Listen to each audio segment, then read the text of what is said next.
বিছাইয়া আপনি আপনার ঘরের মধ্যে বসে অবস্থান করুন, মিলাদুন নবীর ঘটনাটা শুনুন, মিলাদুন নবীর কাহিনী শুনুন।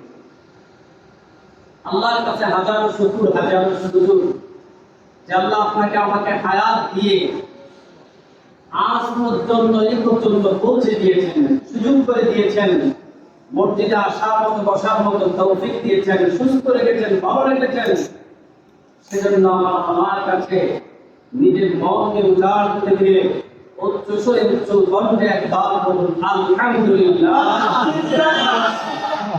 হাজারো সালাম, হাজারো দুরূদ আমার আপনার কলিজার টুকরা, দুই কুলের সরদার সাইয়্যিদুল মুরসালিন রাহমাতুল লিল আলামিন, ইমামুল মুরসালিন, খাতামুন নবিয়্যিন, নবীদের নবী, আকাশ জমিন কম্পিত করে যার সম্মান ছিল, যার আকাশ জমিন সম্মান, ওই নবীকে ভালোবেসে নবীর মোহাব্বত করে এমন একজন নবীর উম্মত হতে পেরে আমার আল্লাহর কাছে আরেকবার শুকর আদায় করুন আলহামদুলিল্লাহ। আমরা নবীর প্রতি দুরূদ একবার পড়েন সাল্লাল্লাহু আলাইহি ওয়াসাল্লাম। আমরা মুসলমান, শ্রেষ্ঠ জাতি, আমাদের উপরে আর কোনো জাতি নাই। আল্লাহ পাক সবচেয়ে পছন্দ করে আপনাকে আমাকে সৃষ্টি করেছেন। আমার মতো আপনার মতো দয়াময় সৃষ্টির সেরা আর কেউ হতে পারে না। আল্লাহ যেহেতু আমাদেরকে সম্মান করে দুনিয়ায় পাঠিয়েছিলেন, সম্মানিত একজন নবীর উম্মত হিসেবে দুনিয়ায় আমাদেরকে পাঠিয়েছিলেন, সেজন্য আল্লাহর কাছে কেমনে শুকর আদায় করতে পারবো? আমরা শুরু শেষ করতে পারবো না। বিশ্বাস করেন, আমার নবীর যে সম্মান, নবীর যে সম্মান, এই সম্মানিত নবীর উম্মত ঠিক তেমনি সম্মান।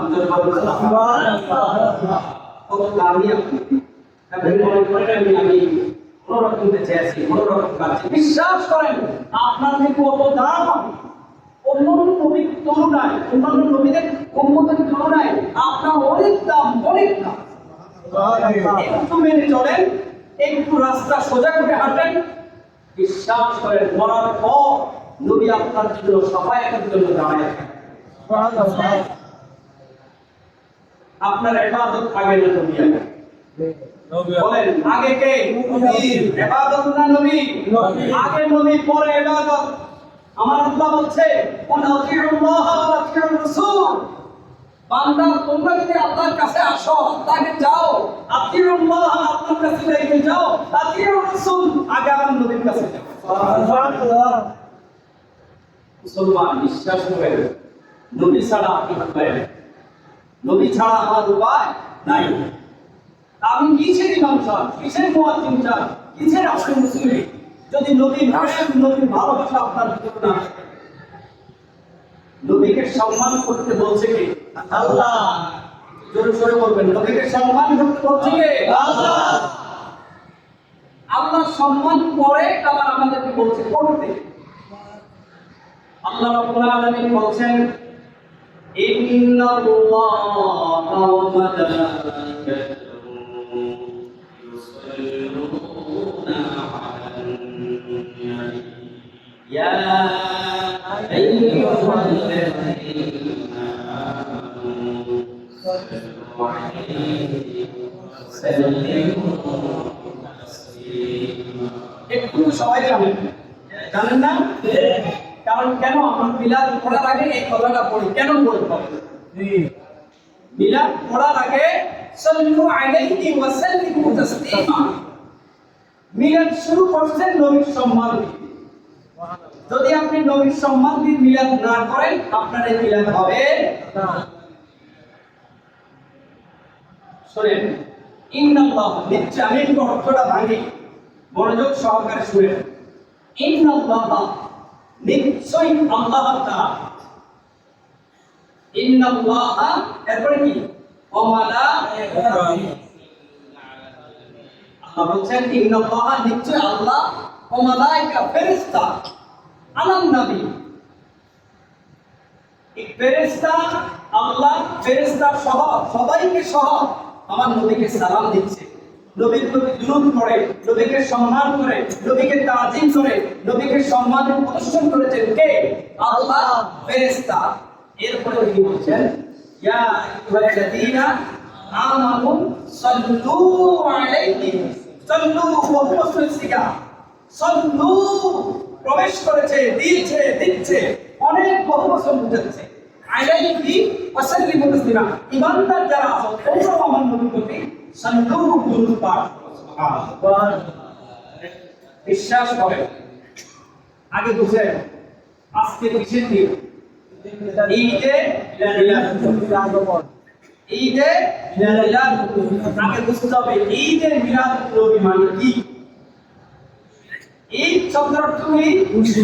আলহামদুলিল্লাহ, সবাই জানে ঈদ শব্দের অর্থ খুশি। কষ্ট করে যারা সময় দিচ্ছেন, বুঝছেন, কিছু কথা আমার থেকে শিখে নেন। এমন না আপনারা কিছু বললে আমি শিখব, আমি তো সব জানি তা নয়, কিচ্ছু নাই আমার ভিতরে। মনে রাখবেন, একটা মজলিসে যখন বিচারে বসে, খেয়াল রাখবেন, জ্ঞানীরা বলে 10 জনে 10 কথা বলে, 10 জনে 10 কথা বললে সত্য একটা কথা বেরিয়ে আসে। এমন না কথা? আমরা এখন মজলিসে করছি, আপনারাও কিছু বলবেন, আমিও কিছু বলবো, উভয় পক্ষে বলার মধ্যে আপনিও কিছু জানলেন, আমিও কিছু জানলাম। এর নাম জ্ঞান, এর নাম আমরা কিছু শিখলাম। শুনেন, তাইলে ঈদ শব্দের অর্থ খুশি। এবার মিলাদ নবী, মিলাদ নবী সাল্লাল্লাহু আলাইহি ওয়াসাল্লাম নবীর জন্ম বৃত্তান্ত। সুবহানাল্লাহ। তাইলে এটা কি হলো? ঈদে মিলাদ নবী পুরো অর্থটা হলো কি? যে নবীজির আগমন দিন আমরা খুশি উদযাপন করি, আমরা ঈদ করি, আমরা পালন করি। এখন আমার কত ভাই প্রশ্ন করে, ঈদ যদি করেন আপনি নামাজ পড়েন না কেন? ঈদ যদি আপনি করেন নামাজ, আচ্ছা ঈদ শব্দের অর্থ আপনি যদি মনে করেন রোজার ঈদ বা কোরবানি অথবা ঈদুল ফিতর, ঈদুল আযহা, আপনি সেটা মনে করেন না? একটা বাক্যের কয়েকটা অর্থ হতে পারে না? আপনি ঈদ মানে কি বুঝাচ্ছেন? আমি ঈদ মানে খুশি বুঝাচ্ছি। কথা বুঝতে পারছেন? মানে আমি ঈদ মানে রোজার ঈদ বুঝি নাই, কোরবানির ঈদ বুঝি নাই, রমজানের ঈদ বুঝি নাই, কোন ঈদ বুঝি নাই, আমি ঈদ পালন শব্দের অর্থ হচ্ছে খুশি। তাহলে প্রশ্ন হতে পারে কেন খুশি? আমি আমার নবীর রাসূলের আগমনে। আমি কেন খুশি? নবীর আগমনে। যারা জবান নাড়বেন না, তারা একটু নবীকে মহব্বত করে কম করেন, একটু নবীর মহব্বত করেন, একটু জবান নাড়েন। রাগ করেন না, এই জবানে যে আপনার কবর উদ্ধার হবে, আল্লাহর কসম কবর বের করবে। আমল কি আমল করবেন? আপনি দাঁড়াইছেন, সূরা ফাতিহা ঠিক হয়েছে, রাগ করেন না। সূরা ফাতিহা আপনার হয় না, ঠিক হয় না, কারণ কি করবেন? আপনি তো ওই সময় এত সহিভাবে শিখার সুযোগও পান নাই। কোথায় মুখ ছিল, কোথায় হুজুর ছিল, হুজুর যা পড়াইছে আমিও তা করছি। এখন সেই শিখার সুযোগ এখন আর নাই। তাইলে আমি যে পড়তেছি, কবুল করার মালিক কে? আল্লাহ। তার মানে আমার সূরা হয় না, আমি বুঝি নামাজ ছেড়ে দিব না, আমি পড়বো, কবুল করার মালিক আল্লাহ। তাইলে আমি যে নামাজ পড়ি, এবং নামাজ হয় কিনা নামাজ পড়ে, কিন্তু নবীর প্রেম থাকলে আপনি খাস ইমানদার। আগে বলছি ঈমান আগে না আমল আগে? আগে ঈমান, আগে কি? ঈমান। তাহলে ঈমান মঞ্জুরে কাকে ধরতে হবে? নবীকে। আগে আল্লাহ এবং আল্লাহর রাসূলের প্রতি ঈমান আনতে হবে। লা ইলাহা ইল্লাল্লাহ মুহাম্মাদুর রাসূলুল্লাহ। যেখানে আল্লাহ সেখানে নবী, যেখানে আল্লাহ সেখানে নবী। কোথাও নবীকে আল্লাহ বলবেন, আপনি বাদ দিবেন না। নবীকে আল্লাহ কোথাও থেকেও আযান দেননি। যদি কেউ বলে আমি কাল থেকে আর বলবো না আশহাদু আন্না মুহাম্মাদার রাসূলুল্লাহ, এই কথাটা আমি বলবো না, তার আযান হবে না। যদি বলবে তাশাহুদের মধ্যে নবীকে সালাম দিচ্ছেন, আমি কাল থেকে আর নবীকে সালাম দিব না, হবে? দুরূদ শরীফ সবাই পড়ে, আমি কাল থেকে আর দুরূদ শরীফ পড়বো না, তাহলে তার নামাজ হবে না। সব কিছুর ক্ষেত্রে নবী আছে, আমি আর আপনি বাদ দেওয়ার কোনো সুযোগ নাই। আচ্ছা এই সিরিয়াল মেইনটেইন করছে কে? দুনিয়ার কোনো মানুষ না, স্বয়ং কে মেইনটেইন করছে? বুঝেন কথা, বুঝেন কথা একদম সহজ। কেউ যদি আমার কথাগুলো বুঝে নেন, আপনি অনেক কিছু শিখবেন। তাহলে এই সিরিয়ালটা মেইনটেইন করছে আল্লাহ। কেমনে নামাজ পড়তে হইব, কেমনে কোথায় দুরূদ পড়তে হইব, কোথায় আযান দিতে হইব, কোথায় কি করতে হবে, সব সিরিয়াল মেইনটেইন করে দিয়েছে আল্লাহ। এখানে কার কোনো হাত নাই। তাইলে আমরা বুঝে গেলাম আল্লাহ রাব্বুল আলামিন বলছেন ইন্নাল্লাহা ওয়া মালাইকাতাহু ইউসাল্লুনা আলান নবী ইয়া আইয়ুহাল্লাযীনা আমানু সাল্লু আলাইহি ওয়া সাল্লিমু তাসলিমা। ইমানদার ভাইয়েরা শুনে রাখুন, এই যে ঈদে মিলাদুন নবী সাল্লাল্লাহু আলাইহি ওয়াসাল্লাম আমি আপনি করি, খুবই গুরুত্বপূর্ণ কথা, মনোযোগ সহকারে শুনেন। কেউ যদি আপনাকে বলে সাহাবারা করে নাই, তাদের করে নাই, আইন মুস্তাহিদিন কেউ করে নাই, আপনি এই মিলাদুন নবী কোথেকে পাইলেন, কেন আপনি করেন?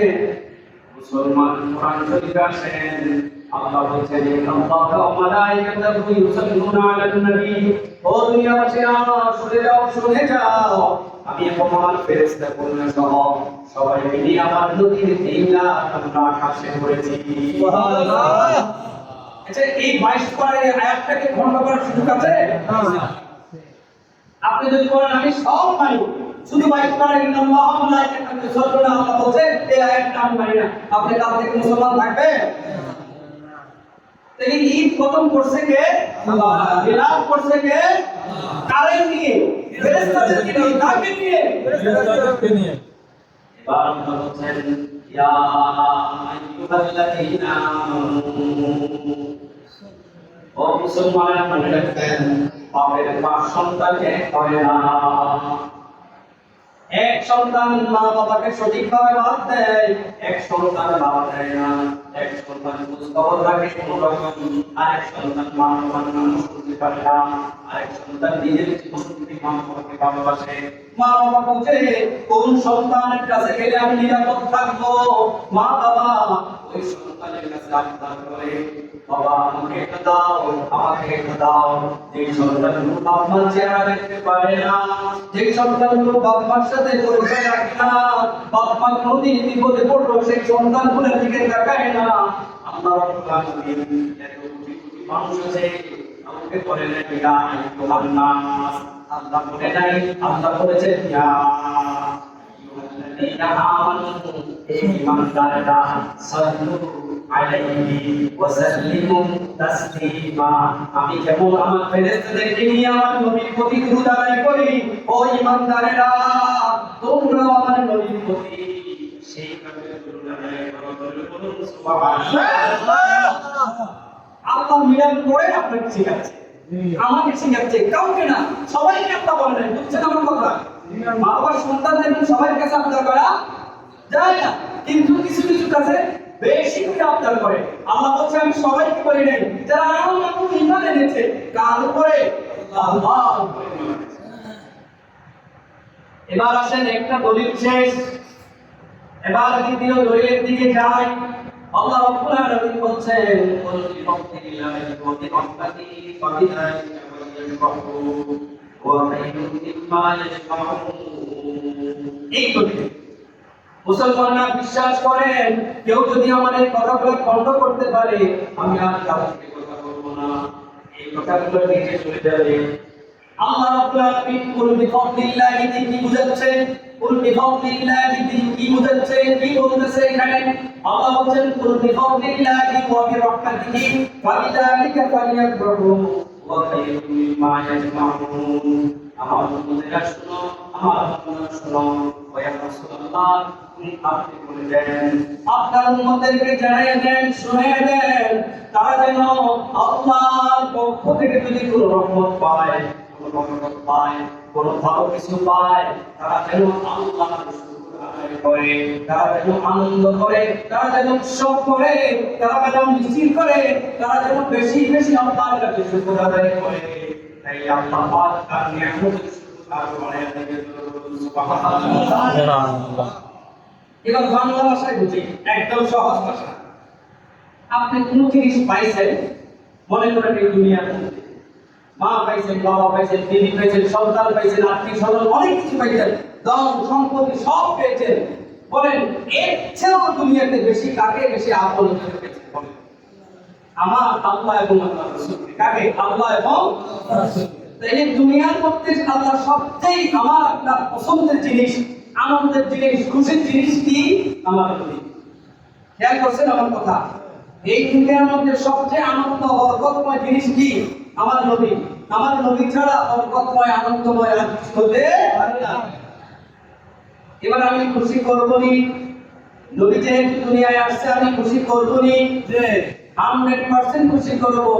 আমি খুশি করব দুনিয়াবাসীকে দেখানোর জন্য নয়, আমি খুশি করব আমার কোন স্বার্থের জন্য নয়, আমি খুশি করব আমার মুসলিমকে খুশি করার জন্য নয়, এলাকাবাসীকে নয়, আমি খুশি করব একমাত্র আমার আল্লাহ এবং আল্লাহর রাসূলের জন্য। সুবহানাল্লাহ। এই যারা আজকে মিলাদুন নবীর মাহফিলে বসে আছেন, কাউকে দৌড় দেওয়া হবে না, কাউকে টাকা দেওয়া হবে না, কাউকে পয়সা দেওয়া হবে না, শুধু আপনি বসে আছেন। আমি যদি কবরে যাই, শেষ কষ্টটা আমার নবীর আমার নবীর দিকে তাকাইয়া মুনকার নবী আঙ্গুল দিয়ে বলবে, এই লোকটাকে তুমি চিনো? তোমার কবরে আজকে এই লোকটা এসেছে, তুমি যদি চিনো বলো, আর যদি না চিনো তাও বলো। আপনি নবীর মাহফিলে বসে আছেন, এই নবীর মুহাব্বত নিয়ে বসে আছেন, কবরের মধ্যে নবী আসার সাথে সাথে আপনি বলবেন, এই নবীর জন্যই তো আমি বৃহস্পতিবারে মিলাদুন নবীর রাতে মিছিবাড়ি জামে মসজিদে বসেছিলাম। সুবহানাল্লাহ। স্যার কোথায় আমল দেখবেন আপনি? আমল কই আপনার? আপনার আমার আমল নাই। আল্লাহ রবিরে ঘুমাই নাই, শুধু আমলের দিকে আছে। আমরা ঘুমে পাবো, তাহলে আমরা চিন্তা করতে হবে কি? আমরা চিন্তা করতে হবে যেখান থেকে গেলে টাকা পাওয়া যায়, যেখান থেকে গেলে সুযোগ পাওয়া যায়, যেখান থেকে গেলে আল্লাহ এবং আল্লাহর রাসূলের মুহাব্বত পাওয়া যায়, আমরা সেই পথ চিনি। তাহলে এই দুনিয়ার মধ্যে আল্লাহর নবী ছাড়া আমার আপনার সবচেয়ে ভালো জিনিস আর কিছু হতে হযরত ওমর রাদিয়াল্লাহু তাআলা বললেন, ইয়া রাসূলুল্লাহ, ইয়া হাবিবাল্লাহ, আমি মুত্তাকি হতে চাই, আমি ইমানদার হতে চাই, আমি আপনাকে ভালোবাসি। যদি বলছে না, এখন তোমার ভালোবাসা বাইরে তুমি সঠিক মুত্তাকি হতে পারো নাই। ইয়া রাসূলুল্লাহ, আমার বিবি থেকে আপনাকে ভালোবাসি, না হতে পারো নাই। আমার মা বাবা থেকে আপনাকে বেশি ভালোবাসি, না হতে পারো নাই। আমার স্ত্রী পুত্র ধন সম্পদ, আমার পৃথিবীর যা কিছু আছে, ইয়া রাসূলুল্লাহ, পৃথিবীর সব কিছু একদিকে, আর আপনার পৃথিবীর ভালোবাসা একদিকে। সুবহানাল্লাহ। আমার নবীজি সব সাহাবীদের দিকে দাঁড়িয়ে বললেন, ওমর দাঁড়িয়ে যাও, দাঁড়িয়ে যাও। ওমর সোজা হয়ে দাঁড়িয়ে গেলেন, চোখ দিয়ে পানি পড়তেছে ঝরঝর করে।